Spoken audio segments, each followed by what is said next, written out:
Fellow citizens, as I make this statement, I am certain some of you will be quick to accuse me of hypocrisy and disingenuousness, and I can understand that. After all, I've been part of the Juba political setup since its inauguration in October 2005, soon after the conclusion of the Comprehensive Peace Agreement, the CPA. So some may find it baffling to hear me making such a stinging critique of the regime. Those who do not know me may be justified if they characterize my remarks as dishonest and self-seeking. However, anyone who is familiar with my service in the SPLM, starting from the early days of the liberation struggle in the bush and up to date, fellow South Sudanese citizens, it is with a deep sense of trepidation that I find myself today from the perspective of both a political and moral responsibility addressing you. We have all been watching with a sense of horror and apprehension how our beloved South Sudan continues to inexorably descend into the pit of despair and oblivion. To begin with, there is no doubt that security is the bedrock of any state that purports to be a viable member of the global community of nations. The protection of lives is the single most sacrosanct duty of the state. This is simply because personal safety is the only need that citizens, even in a neglected state such as the Republic of South Sudan, cannot provide by themselves. Of course, once citizens are left to fend for themselves in terms of protecting their lives and property, the state becomes anarchic and unviable.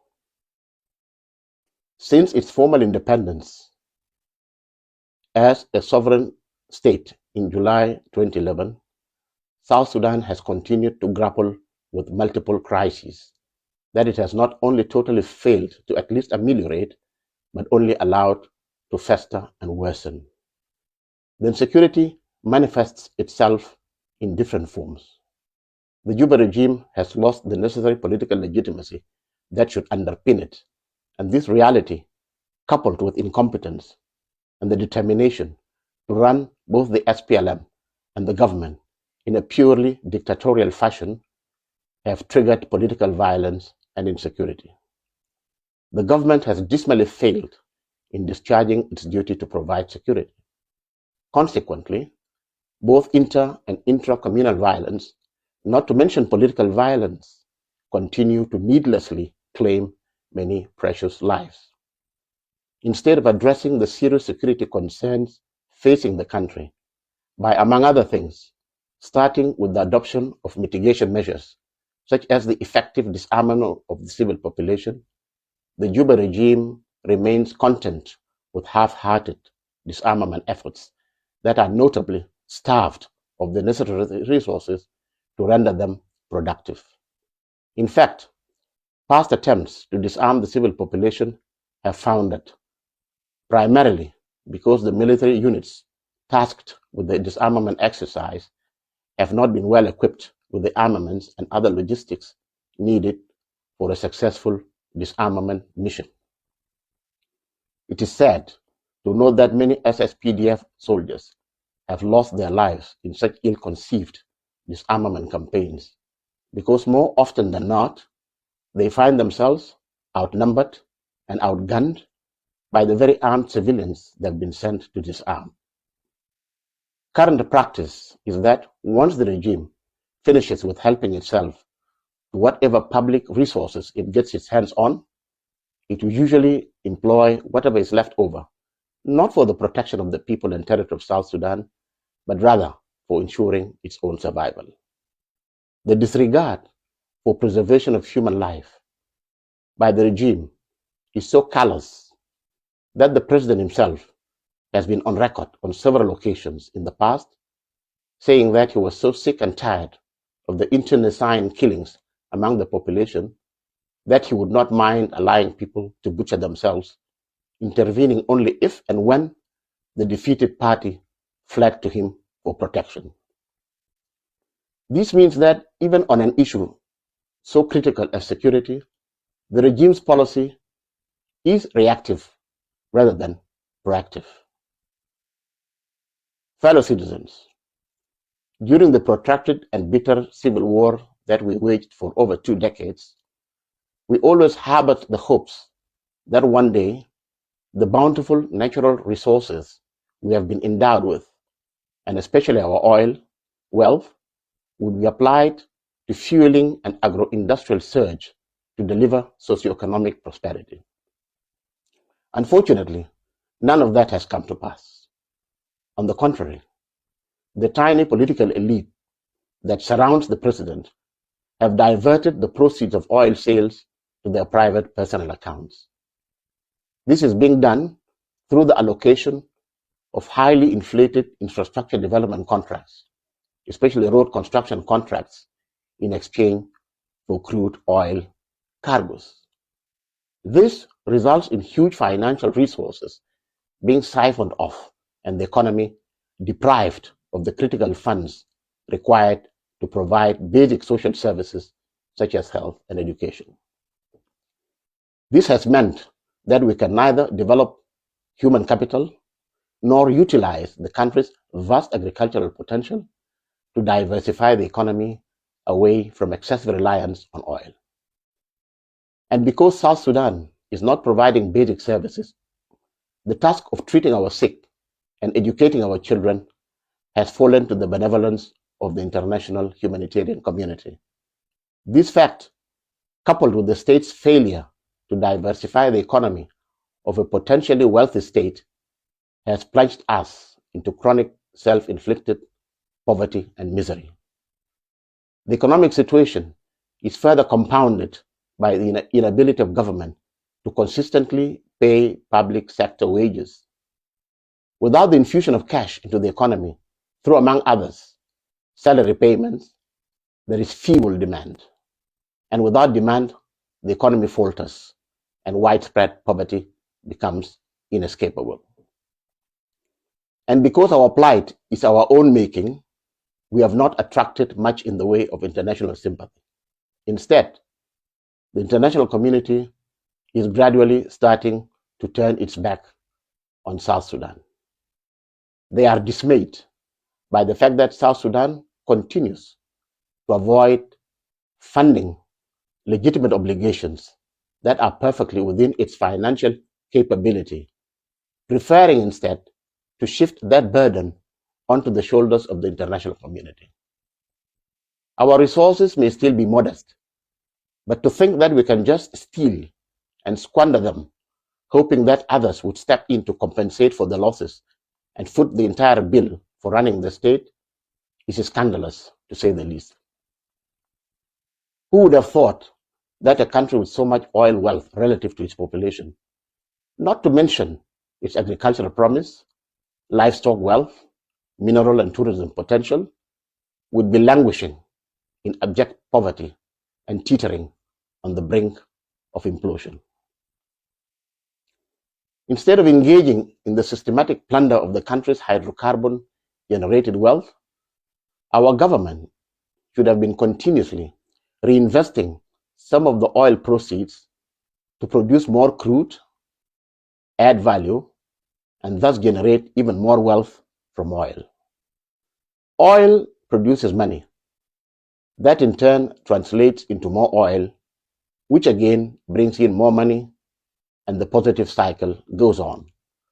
This is not rocket science, and it is precisely the formula that other oil-producing countries have employed to create sovereign wealth funds that in times of need they use as a buffer against economic shocks, thereby minimizing disruption of their economic development programs. Fellow citizens, the root cause of all our country's ills is political. Failure to appropriately manage political governance is where all our problems stem from. The right to govern should always be founded on the popular will of the citizenry as manifested in free and fair periodic elections. On account of the fact that no elections have been conducted since South Sudan became a sovereign independent state in July 2011, the current regime has no claim to legitimacy. The legitimacy imparted to the regime by the 2010 pre-independence elections lapsed a long time ago, and the planned 2015 polls that could have given it a fresh mandate never materialized. Even the semblance of legitimacy that could be argued was bestowed upon the regime by the 2018 revitalized agreement on the resolution of the conflict in South Sudan, the RRCs, is now gone after the agreement's demise and Juba's subsequent about turn on the Tumaini initiative.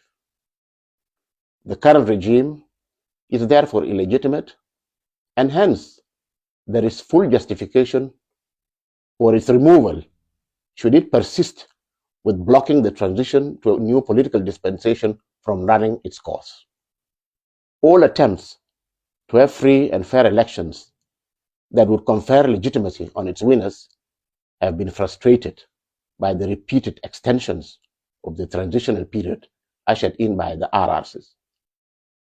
Neither of the agreement's principal signatories, namely the SPLM-IG and the SPLM-IO, appears particularly keen on steering it to its logical conclusion, which is to conduct free and fair elections leading to a new political order. Meanwhile, the leadership of the SPLM-IG is determined to avoid implementing the RRCs in full because it dreads the prospect of losing power if elections were to be held. The SPLM-IO, for its part, and for reasons only best known to them, have unwittingly played into the hands of the SPLM-IG by insisting on the implementation of the security arrangements in a fashion that defeats the very purpose of forming a single unified national army, a key pillar of the agreement. The forces that the SPLM-IO has made available for integration into the national unified force envisaged by the RRCs have a disproportionately large number of high-ranking officers compared to the overall size of the force itself. This directly violates the universal principle and practice that the number of commissioned officers that command troops in any military formation should correspond to the size of the military formation itself. So, meanwhile, the SPLM-IG has no intention whatsoever of implementing the RRCs, despite the frequent utterances of reassurance to the contrary by its spokespersons. The SPLM-IO itself has effectively blocked the implementation of the security arrangements component of the RRCs, thereby also contributing to undermining its implementation. The implementation of the provisions of the RRCs is the pathway to elections, and so non-implementation simply means a rejection, either deliberately or unintentionally, of the elections. It is now abundantly clear that the sole reason the Juba regime continues to repeatedly extend the transitional period is to avoid elections at any cost. All other reasons being given for the delays in steering the transition period and bringing it to a close amount to nothing more than mere pretext to avoid its culmination point, namely the elections. However, the imperative of holding free and fair elections in South Sudan sooner rather than later is an existential matter. For the state to ultimately survive, it cannot avoid a peaceful transfer of power through fair and free democratic elections. There are only two avenues to political power: the peaceful route through the will of the electorate as expressed through free, fair and credible polls, or the violent route via attempts to remove and replace the government by force. And the latter path can only be a last resort in the event that the government itself seeks to retain power through brute force. The regime should know by now that recourse to violence in the pursuit of power can only be averted by fully opening up civil and political space that affords all citizens the right to freely express their views, politically organize within the boundaries of what the Constitution and the law permit, and exercise their fundamental political right to vie without undue obstacles for any leadership positions in the land that they seek. Fellow citizens, the failure of political governance that I've already alluded to is the consequence of the lack of a guiding vision. This does not in any way imply that the SPLM as the ruling party has no vision. Far from it, the movement has always, and from its inception, had a vision. With the demise of the SPLM's founding leader, Dr. John Garang Demabior, that vision was simply discarded. Shortly before Dr. Garang's passing, he and his successor at the helm of the SPLM, our current president, became embroiled in acrimonious disagreements that threatened to scuttle the Naivasha peace process, which thankfully eventually led to the 2005 Comprehensive Peace Agreement with Khartoum. The tragedy is that our president did not distinguish between his predecessor as an individual that he intensely came to dislike over the years and the vision that belongs to all of us, himself included.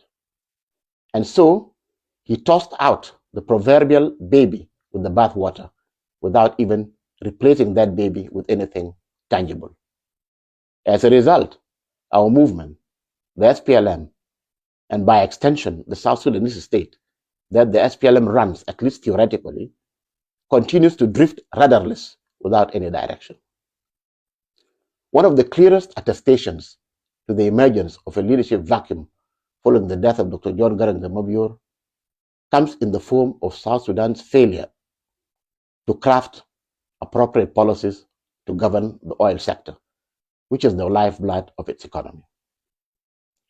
As a landlocked country with oil resources that are by no means insignificant, even a political novice, if installed as president in Juba, would have put in place safeguards against political risks by diversifying outlets to the sea for our oil exports and building at least an oil refinery.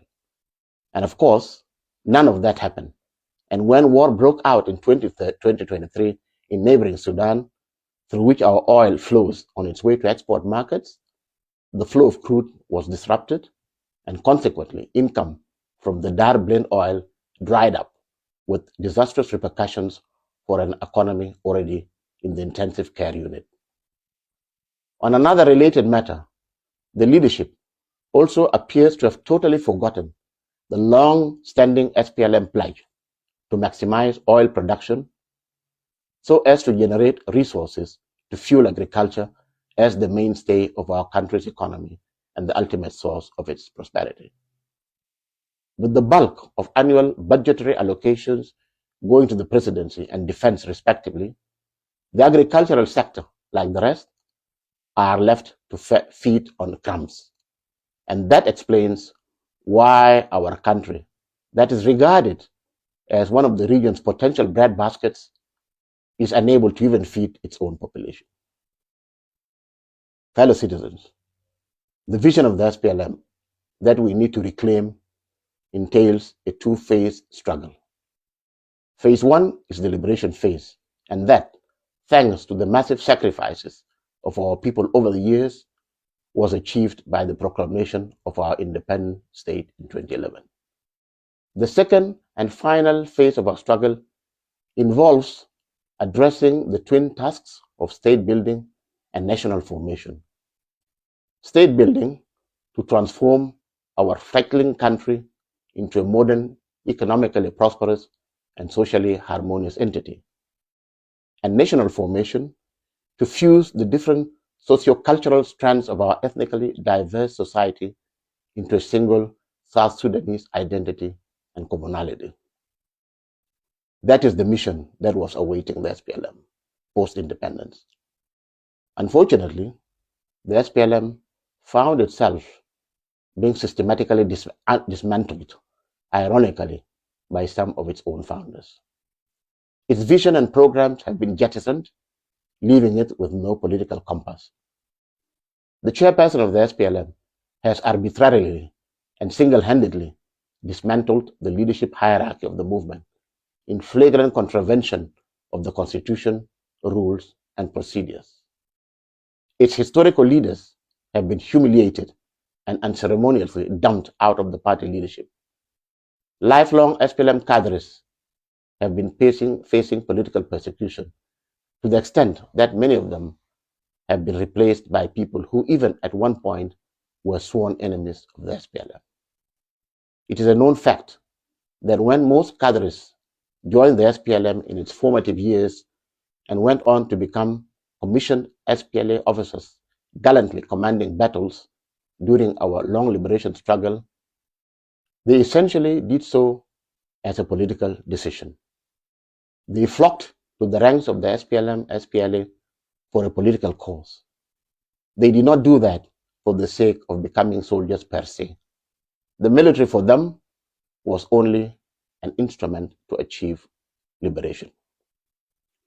Therefore, it was expected that once they ended their service in the South Sudan People's Defense Force, the SSPDF, and retired, they would be given the opportunity as a matter of priority to continue formally serving as SPLM cadres in SPLM structures such as the General Secretariat and other organs.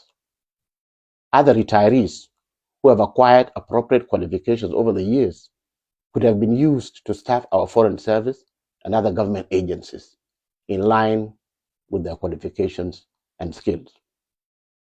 Unfortunately, these cadres have been brushed aside and left to fend for themselves. This is how their sacrifices have been rewarded. And because these cadres are not in power, there is no one left to uphold the SPLM vision and implement it. No wonder then that South Sudan embraced statehood in 2011 without a clear governance roadmap, and hence the failure. Fellow citizens, our government continues to behave and act in a manner which suggests that it is totally oblivious to the universal principle of the supremacy of the rule of law. All civilized states are governed by this cardinal principle. In South Sudan, the absence of the rule of law has led to violation of fundamental human rights and the arbitrary deprivation of citizens of their lives and liberties. Decisions restructuring the SPLM, as well as resolutions effecting appointments and dismissals in its leadership structures, are made in flagrant violation of its own constitution, rules, and procedures. At the level of the government, the president just takes decisions on a whim, ignoring altogether the provisions of the RRCs and the Constitution, which expressly render such decisions illegal. This situation is simply untenable, and it only exacerbates the government's crisis of legitimacy. Since, as stated earlier, the regime's mandate technically lapsed in 2015, the promise of elections embedded in the 2018 RRCs is what imparts it with the veneer of legitimacy. However, since the RRCs has now been practically ripped apart and the Tumaini process abandoned, the only course of action is to go back to the drawing board and use the spirit of the RRCs and Tumaini to craft new arrangements to save the country. All the provisions of the RRCs are undoubtedly essential and in an ideal world ought to be implemented in full. However, and strictly for the purpose of jump-starting the stalled transition process, only three elements are indispensable at this stage. These elements of the RRCs should form the centerpiece of a new strategy for the attainment of durable peace and the institution of a democratic, people-centered governance paradigm. Therefore, the Juba regime should be made to expeditiously implement them. These are: 1. The immediate opening up of civic and political space to permit free speech, freedom of association and assembly, in keeping with the tenets of a democratic multi-party system. For as long as people do not engage in incitement to violence, they should not be detained, intimidated, or harassed for simply expressing legitimate views that criticize the government's performance or just happen to be at variance with the position of the government. 2. Expediting the process of writing a permanent constitution that encapsulates the sovereign will and consensus of the people on how best they would want their country and society to be run. 3. To allow the widest possible participation in the constitution-making exercise. Some of its critical phases should be conducted abroad to ensure that participants can freely express their views without fear of persecution. It is my humble suggestion that a neighboring state would be an ideal host for a constitutional conference. 4.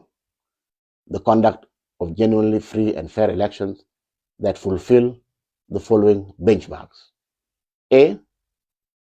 The provision of a level playing field that permits all aspirants to freely contest elections. B.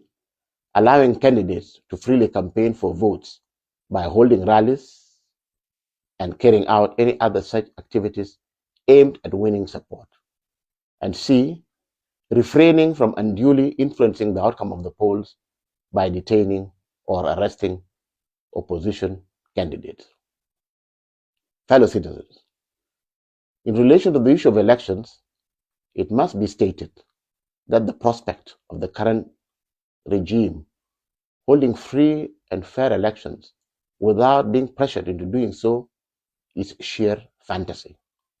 The Juba regime is trapped in a dilemma. It cannot hold free and fair elections for fear, and justifiably so, that it would lose them and forfeit power. On the other hand, it could of course organize and win rigged elections, but then the power so acquired would lack legitimacy. And it goes without saying that an illegitimate government will continue facing armed resistance and peace will remain elusive.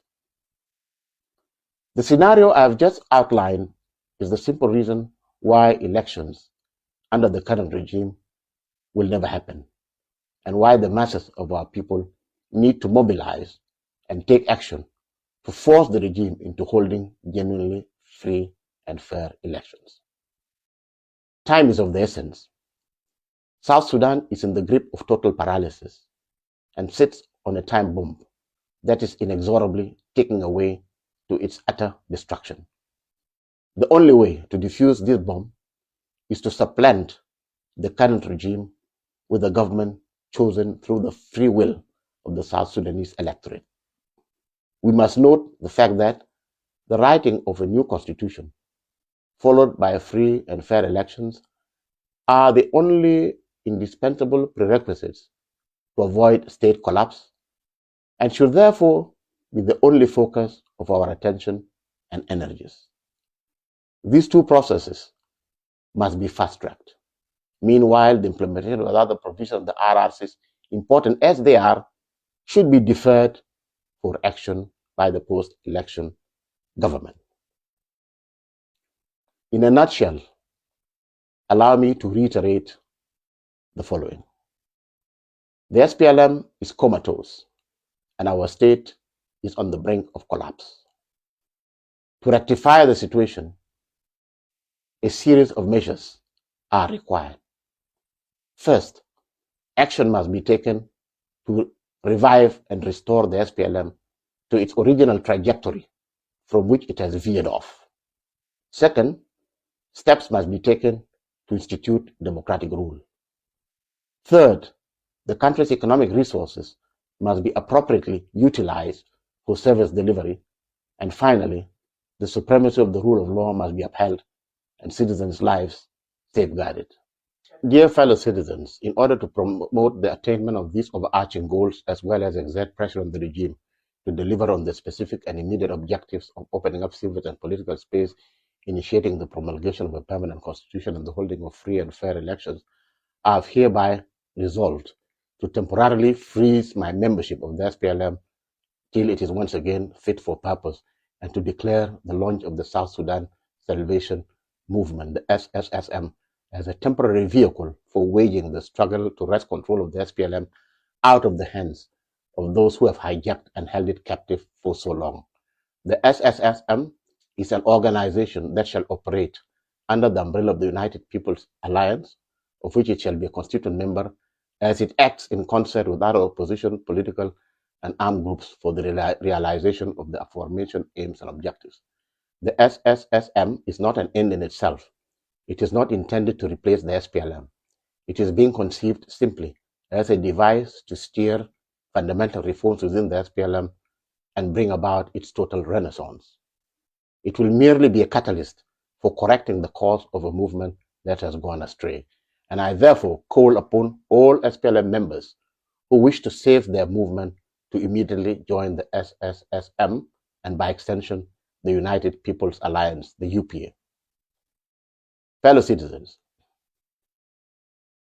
I urge full mobilization so as to start waging our multi-pronged campaign of the second liberation in much the same way the masses of our people did between 1983 and 2011 to consummate the first liberation struggle and achieve independence.